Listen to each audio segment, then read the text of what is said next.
नमस्कार दोस्तों, स्वागत है आपका अपने YouTube चैनल एपी ज्ञानवान में। और मैं अनुपम सैनी आप सबको आज क्लास 12 के बेहद महत्वपूर्ण खंड काव्य रश्मि रसी के बारे में पूरे डिटेल में विस्तार पूर्वक बताएंगे। और एक दो बार इसको देख लेने के बाद आपको ये चैप्टर पढ़ने की आवश्यकता नहीं होगी। कोई भी क्वेश्चन आ जाए उसका आप आंसर बिल्कुल सटीक लिख के आएंगे। तो शुरुआत करते हैं रश्मि रथी के ही कुछ 4 लाइनों के साथ जो विद्यार्थी जीवन को सफल बना सकती हैं। सच है विपत्ति जब आती है कायर को ही दहलाती है, सूरमा नहीं विचलित होते क्षण एक नहीं धीरज खोते, विघ्नों को गले लगाते हैं कांटों में राह बनाते हैं। ये लाइनें काफ़ी प्रेरणा स्रोत बन सकती हैं आप सभी के लिए। तो शुरुआत करते हैं रश्मि रथी के इस सर्ग की। तो एक और आप देख सकते हैं, वसुधा का नेता कौन हुआ, भूखंड विजेता कौन हुआ। शुरुआत करते हैं प्रथम सर्ग के साथ। तो यहाँ पे कर्ण के बारे में पढ़ेंगे, कुंती के बारे में पढ़ेंगे, श्री कृष्ण भगवान के बारे में पढ़ेंगे इस अध्याय में। हम प्रथम सर्ग है, कर्ण का जन्म कुंती के गर्भ से हुआ था और उसके पिता सूर्य थे। लोक लाज के भय से कुंती ने नवजात शिशु को नदी में बहा दिया, जिसे सूत सारथी ने बचाया और उसे पुत्र रूप में स्वीकार कर उसका पालन पोषण किया। सूत के घर पलकर भी कर्ण महाधनुर्धर, सूरवीर, शीलवान, पुरुषार्थी और दानवीर बना। एक बार द्रोणाचार्य ने कौरव व पांडव राजकुमारों के शस्त्र कौशल का सार्वजनिक प्रदर्शन किया। सभी दर्शक अर्जुन की धनुर्विद्या के प्रदर्शन को देखकर आश्चर्यचकित रह गए, किंतु तभी कर्ण ने सभा में उपस्थित होकर अर्जुन को द्वंद्व युद्ध के लिए ललकारा। कृपाचार्य ने कर्ण से उसकी जाति और गोत्र के विषय में पूछा। इस पर कर्ण ने स्वयं को सूत पुत्र बताया। तब निम्न जाति का कहकर उसका अपमान किया गया, उसका उपहास उड़ाया गया और लोग सभी हंसने लगे। उसको लज्जित किया गया, उसे अर्जुन से द्वंद्व युद्ध करने के अयोग्य समझा गया। परंतु दुर्योधन कर्ण की वीरता एवं उसके तेज से अत्यंत प्रभावित हुआ और उसे अंग देश का राजा घोषित उसी समय कर दिया तत्काल। साथ ही उसे अपना अभिन्न मित्र माना। गुरु द्रोणाचार्य भी कर्ण की वीरता को देखकर चिंतित हो उठे और कुंती भी कर्ण के प्रति किए गए बुरे व्यवहार के लिए उदास हुई। ये था पहला सर्ग। अब हम सर्ग दूसरे की बात करते हैं। सर्ग दूसरे में क्या है, आश्रमवास। ये भी कर्ण का है। आप देख सकते हैं ये क्वेश्चन 2018, 17 और 16 में आया हुआ है।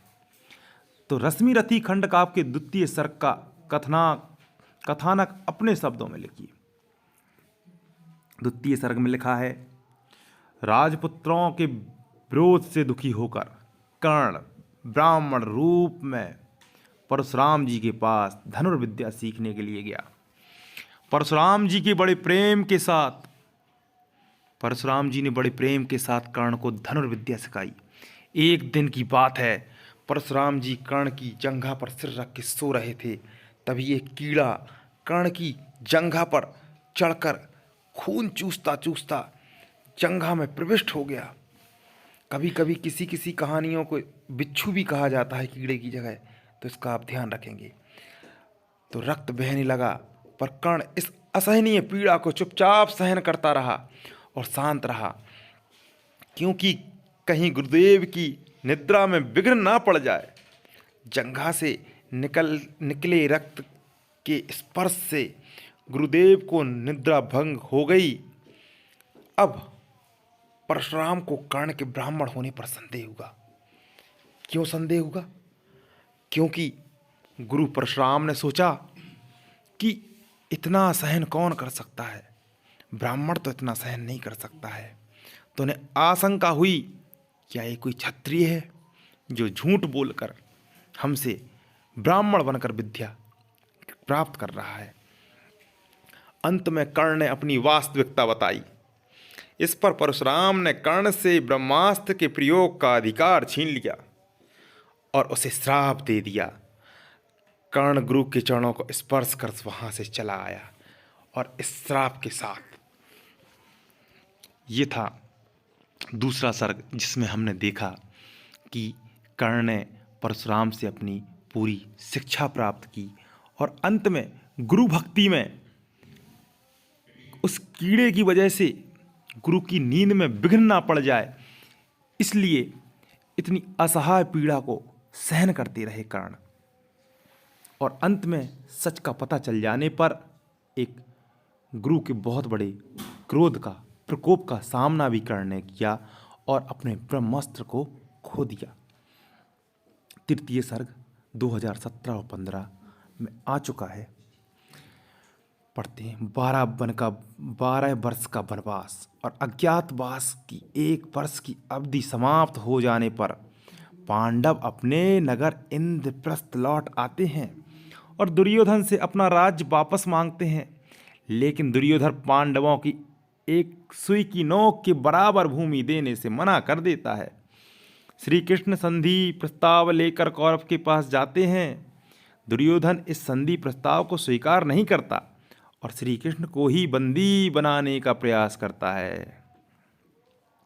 श्री कृष्ण की वो लाइनें आपको याद है ना कि श्री कृष्ण भगवान इस बात पर क्या कहते हैं, बांधने मुझे तू आया है, जंजीर बड़ी क्या लाया है। तो श्री कृष्ण भगवान ने अपना विराट रूप दिखाकर उसे भयभीत कर दिया।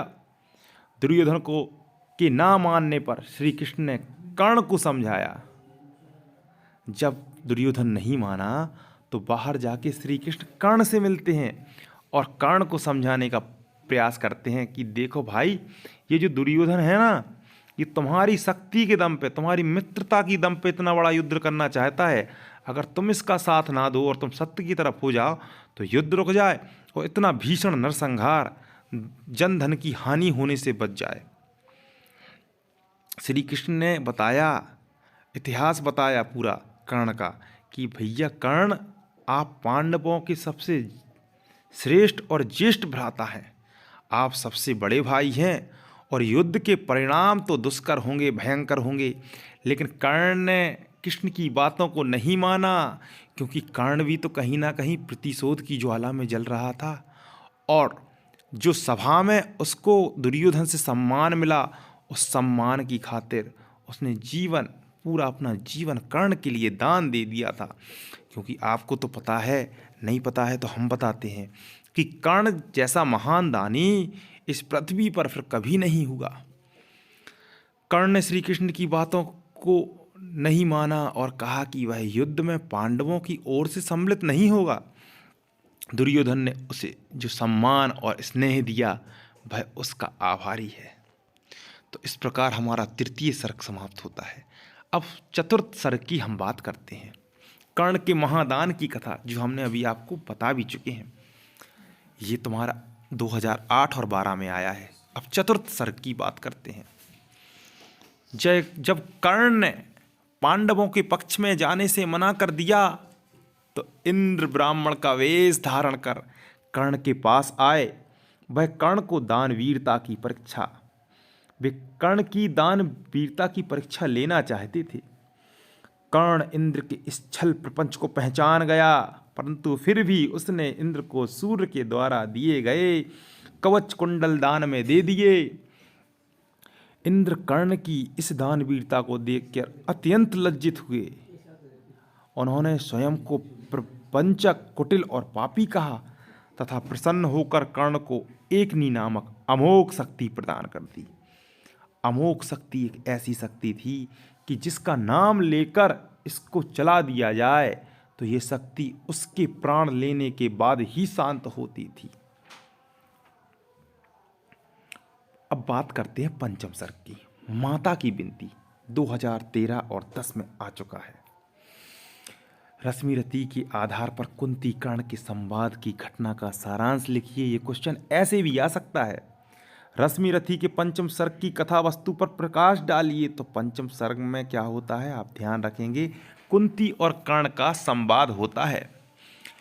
क्वेश्चन इस प्रकार से भी आ सकता है, रश्मि रति खंड का आपके पंचम सर्ग में कुंती और कर्ण के संवाद का सारांश अपने शब्दों में लिखिए। आपको ये अपनी भाषा में ही लिखना है। तो शुरू करते हैं पंचम सर्ग।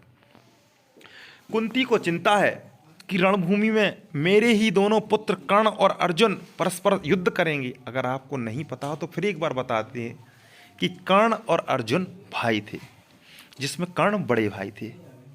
कुंती को चिंता है कि रणभूमि में मेरे ही दोनों पुत्र कर्ण और अर्जुन परस्पर युद्ध करेंगे। इससे चिंतित हो वह कर्ण के पास जाती है और उसे उसके जन्म के विषय में बताती है। कर्ण कुंती की बातें सुनकर भी दुर्योधन का साथ छोड़ने के लिए तैयार नहीं होता है, किंतु अर्जुन को छोड़कर अन्य किसी पांडव को ना मारने का वचन कुंती माता को दे देता है। कर्ण कहता है कि तुम प्रत्येक दशा में 5 पांडवों की माता बनी रहोगी। कुंती निराश हो जाती है। कर्ण ने युद्ध समाप्त होने के पश्चात कुंती की सेवा करने की बात कही।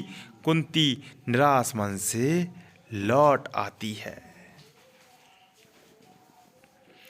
ये होगा 5वां सर्ग। अब बात करते हैं 6ठम सर्ग की या 6ठे सर्ग की, शक्ति परीक्षण। श्री कृष्ण इस बात से भली भांति परिचित थे कि कर्ण के पास इंद्र द्वारा दी गई एक अग्नि अमोघ शक्ति है, एक अग्नि ही अमोघ शक्ति है। जब कर्ण को सेनापति बनाकर युद्ध में भेजा गया तो कृष्ण ने घटोत्कच को कर्ण से लड़ने के लिए भेज दिया। अब घटोत्कच कौन था भैया? ये घटोत्कच जो था वो भीम का पुत्र था और ये असुर प्रवृत्ति का था, दैत्य टाइप का था। और इसमें रात्रि के समय इसमें इतनी ताकत आ जाती थी कि घटोत्कच को कोई हरा नहीं सकता था। जिस प्रकार एक महान अभिमन्यु रहे हैं, उसी प्रकार घटोत्कच भी भीम के पुत्र होते हुए अपने प्राण सत्य की जीत के लिए इन्होंने त्याग दे दिए थे। इसलिए घटोत्कच को श्री कृष्ण ने लड़ने के लिए भेज दिया कर्ण से। दुर्योधन के कहने पर कर्ण ने घटोत्कच को एक अग्नि शक्ति से मारा। क्यों मारा? ये घटोत्कच रात में पहुंच गया। अब रात में असुर की शक्ति ज़्यादा बढ़ जाती है, क्योंकि आप सबको बता दें ये हिडिंबा का पुत्र था। हिडिंबा एक राक्षसनी थी, तो रात में पहुंच गया। फिर इसको कोई रोक नहीं पा रहा था। फिर दुर्योधन आके खुद ही बोलता है, किससे? कर्ण से, कि अब तो कुछ भी हो अमोघ शक्ति चला दो, लेकिन आज रात्रि में बचा लो। क्योंकि उस रात्रि का नज़ारा कुछ ऐसा था कि बिजलियां और घटोत्कच के प्रहार से ऐसे लग रहा था मानो युद्ध आज ही समाप्त हो जाएगा। तो दुर्योधन के कहने पर कर्ण ने घटोत्कच को एक अग्नि यानी अमोघ शक्ति मार दी।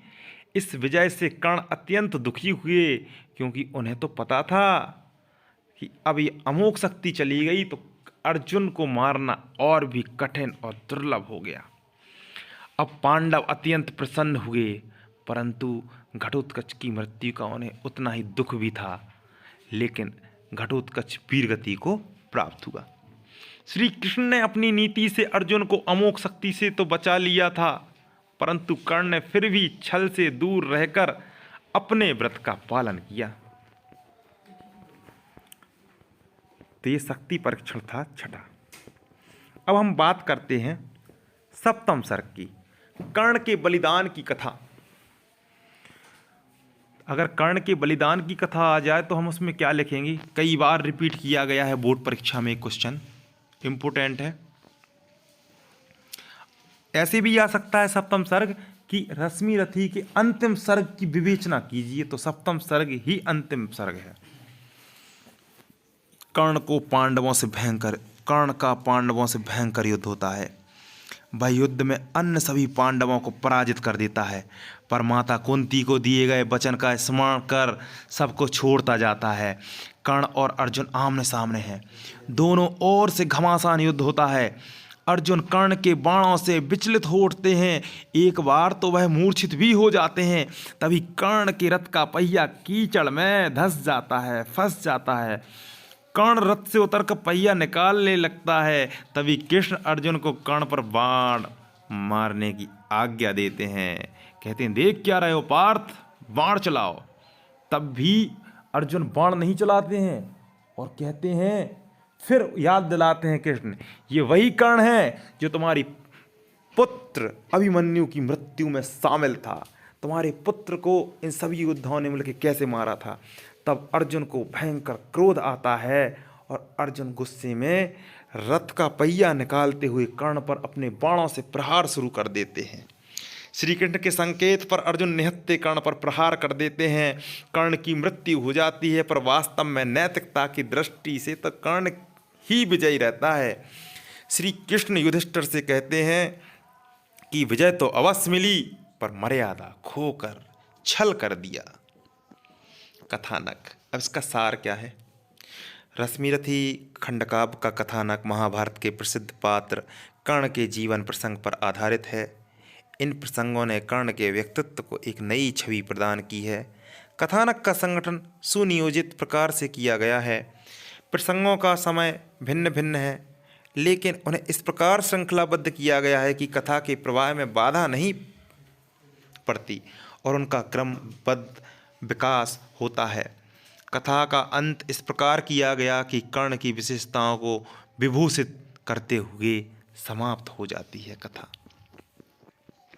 अब रश्मिरथी खंडकाव्य जो है, इसके उद्देश्य भी आए हैं सन 2013 की परीक्षा में। रश्मिरथी खंडकाव्य के माध्यम से कवि ने उपेक्षित लेकिन प्रतिभावान मनुष्य के स्वर को वाणी दी है।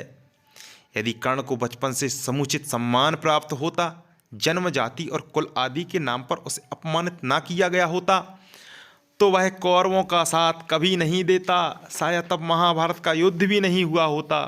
कवि ने स्पष्ट किया है कि प्रतिभाएं कुंठित होकर समाज को पतन की ओर अग्रसित कर देती हैं। इस खंडकाव्य में प्राचीन पृष्ठभूमि पर आधुनिक समस्याओं का निरूपण किया गया। इसमें समाज में नारियों की मनोदशा का भी यथार्थ वर्णन किया गया। साथ ही समाज में उनकी स्थिति पर प्रकाश डाला गया।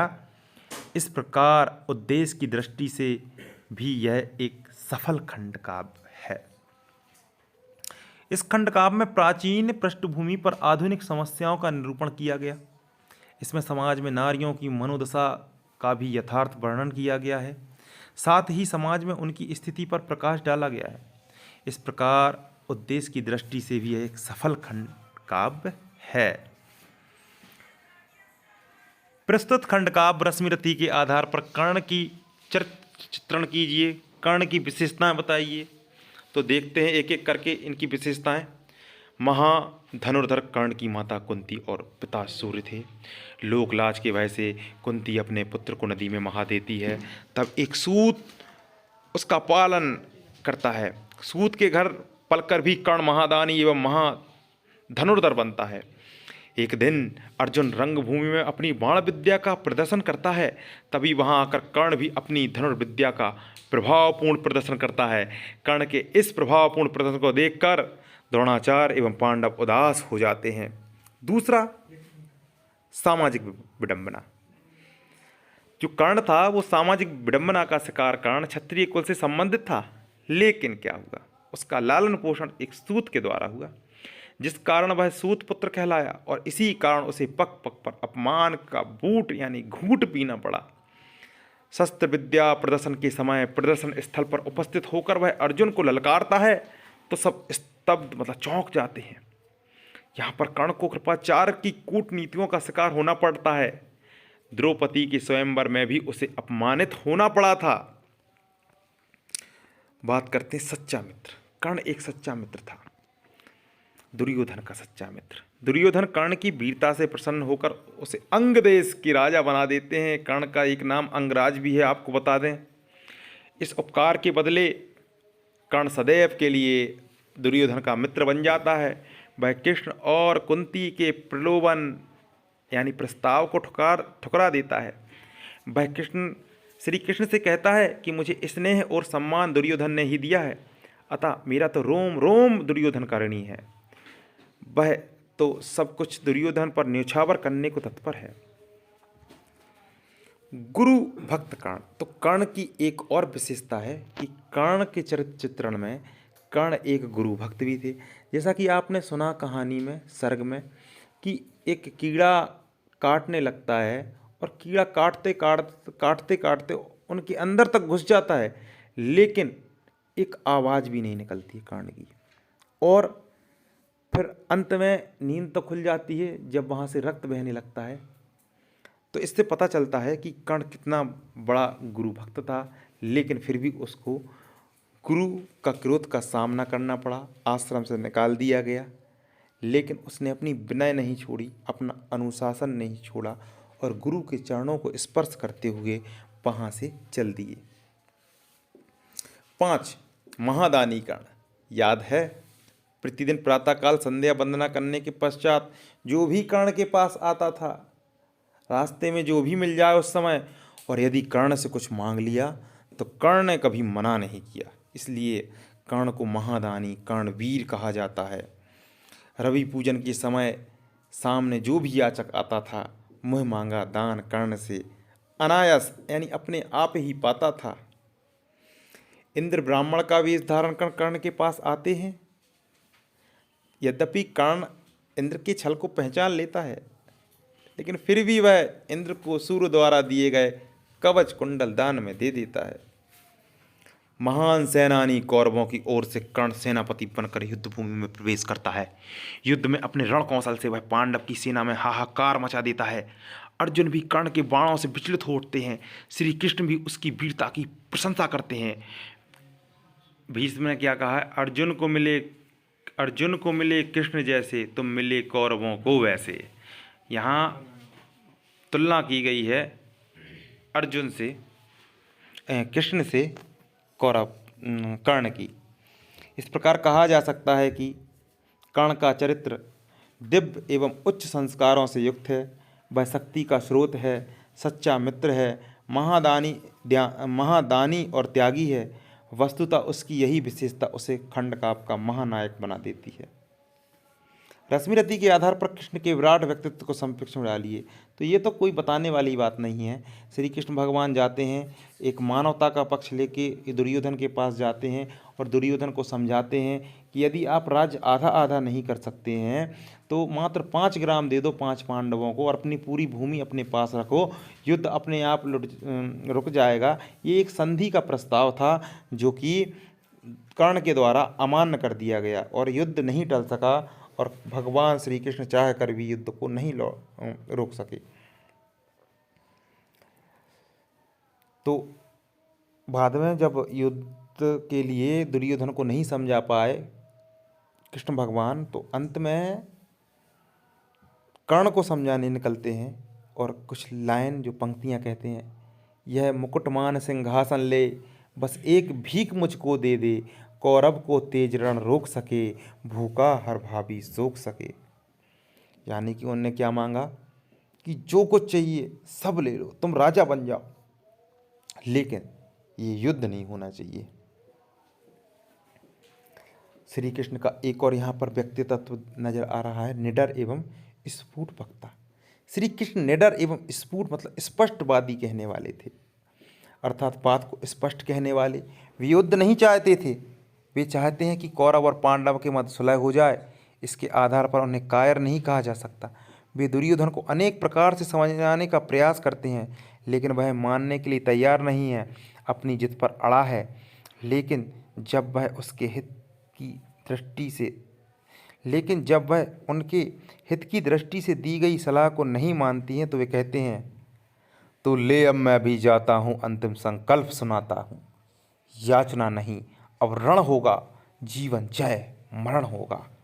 टकराएंगे नक्षत्र निकर, बरसेगी भू पर वही प्रकर, फण शेष रांग का डोलेगा, विकराल काल मुँह खोलेगा। दुर्योधन रण ऐसा होगा फिर कभी नहीं जैसा होगा। अब तीसरी विशेषता श्री कृष्ण भगवान की कूटनीतिज्ञ। तो जब श्री कृष्ण भगवान कर्ण से मिलने के लिए जाते हैं तो स्पष्ट रूप से कहते हैं कि हम आपको राजा बनाएंगे, पांडव के आप सबसे बड़े भाई हैं, आप कुंती के तनय सबसे बड़े पुत्र हैं। लेकिन ये कूटनीति भले ही कर्ण ने नहीं मानी, पर पूरी तरह से श्री कृष्ण भगवान ने अपनी कूटनीतियों का प्रयोग किया है। तो कहते हैं वो इस कूटनीति में जो पंक्तियां शामिल हैं, कुंती का तू ही तनय श्रेष्ठ, बलशील बुद्धि में परम श्रेष्ठ, मस्तक पर मुकुट धरेंगे हम, तेरा अभिषेक करेंगे हम। अलौकिक गुणों से युक्त रश्मिरथी काव्य के कृष्ण महाभारत के श्री कृष्ण की तरह अलौकिक गुणों से युक्त हैं। वे लीलामय पुरुष हैं, लीलाएं करते हैं क्योंकि उनमें अलौकिक शक्ति विद्यमान है। जब वे दुर्योधन के दरबार में पांडवों के दूत बनकर जाते हैं तो दुर्योधन उन्हें बांधना चाहता है और कैद करना चाहता है। तो उस समय वे अपनी लीला में विराट रूप स्वरूप दिखाते हैं। जो भी उस सभा में बैठे थे सभी को किस प्रकार वो कहते हैं, हरि ने भीषण हुंकार किया। हरि मतलब श्री भगवान कृष्ण जी ने। हरि ने भीषण हुंकार किया, अपना स्वरूप विस्तार किया, डगमग डगमग दिग्गज डोले, भगवान कुपित होकर बोले, जंजीर बढ़ाकर बांध मुझे, हाँ हाँ दुर्योधन बांध मुझे। जंजीर बढ़ाकर साध मुझे, हाँ हाँ दुर्योधन बांध मुझे। अगला आता है रश्मिरथी का खंड काव्य में प्रस्तुत कुंती के मन की घुटन की विवेचना कीजिए। अब अगर ऐसा क्वेश्चन आता है तो आपको कुंती के बारे में लिखना है, तो वो हम आपको बता देते हैं। कुंती पांडवों की माता है। सूर्यपुत्र कर्ण का जन्म कुंती के गर्भ से हुआ था। इस प्रकार कुंती के 5 नहीं 6 पुत्र थे। कुंती की चरित्र की विशेषताएं हैं वो इस प्रकार हैं। समाज भीरो कुंती लोकलाज के भय से अपने नवजात शिशु को गंगा में बहा देती है। वह कभी भी उसे स्वीकार नहीं कर पाती और युवा और धीरत्व की मूर्ति बने देखकर भी अपना पुत्र कहने का साहस नहीं कर पाती है। जब युद्ध की विभीषिका सामने आती है तो वह कर्ण से एकांत में मिलती है और अपनी दयनीय स्थिति को व्यक्त करती है। एक मातामयी माँ कुंती ममता की साक्षात मूर्त है। कुंती को जब पता चलता है कि कर्ण का उसके अन्य 5 पुत्रों से युद्ध होने वाला है तो वह कर्ण को मनाने उसके पास जाती है और उसके प्रति अपना मातृत्व एवं वात्सल्य प्रेम मतलब जो बालकों के प्रति प्रेम होता है उसको प्रकट करती है। वह नहीं चाहती कि उसके पुत्र युद्ध भूमि में एक दूसरे के साथ संघर्ष करें। यद्यपि कर्ण उनकी बातें स्वीकार नहीं करता है, कर्ण उनकी बातें को नहीं मानता है, पर वह उसे आशीर्वाद देती है, उसे अंक में भर कर अपनी वात्सल्य भावना को संतुष्ट करती है। अंक मतलब कि गले लगाकर। और अंतर्द्वंद ग्रस्त कुंती के पुत्र परस्पर शत्रु बने हुए हैं, मतलब कुंती के अंदर भी एक द्वंद्व चल रहा है। तब कुंती के मन में भीषण अंतर्द्वंद मचा हुआ था। वह बड़ी उलझन में पड़ी हुई थी कि 5 पांडवों और कर्ण में से किसी की भी हानि हो, पर वह हानि तो मेरी ही होगी। वह इस स्थिति को रोकना चाहती थी, परंतु कर्ण के अस्वीकार कर देने पर वह इस नियति को सहने के लिए विवश हो जाती है। इस प्रकार कवि ने रश्मिरथी में कुंती के चरित्र में अनेक उच्च गुणों का समावेश किया है और इस विवश माँ की ममता को महान बना दिया है। इस प्रकार हमने आपको पूरी कहानी बताई, अपनी भाषा कुछ किताब की भाषा। तो जैसा आपको क्वेश्चन मिलता है आप वैसे लिखेंगे। एक बात हम आपको और बता दें, आपको मात्र इतना याद रखने की आवश्यकता है इसमें कि कौन से सर्ग में कौन सी बातें कही गई हैं। कब कर्ण से बात कुंती की होती है, कब कृष्ण और कर्ण का संवाद होता है, और कौन से सर्ग में गुरु और शिष्य की बातें लिखी हैं, ये आपको लिखना है। क्योंकि क्वेश्चन में ऐसे आ जाते हैं कि ये कौन सा सर्ग है, तो आपको ध्यान से पढ़ना है। 7 सर्ग में ये बात याद रखनी है कि किस सर्ग में कौन सी बात कही गई है। अगर आपको हमारी ये वीडियो अच्छी लगे तो लाइक करें, सब्सक्राइब करें और साथ ही साथ शेयर करें अधिक से अधिक, जिसमें बोर्ड परीक्षा में भाग लेने वाले सभी विद्यार्थियों को अधिक से अधिक लाभ हो। धन्यवाद।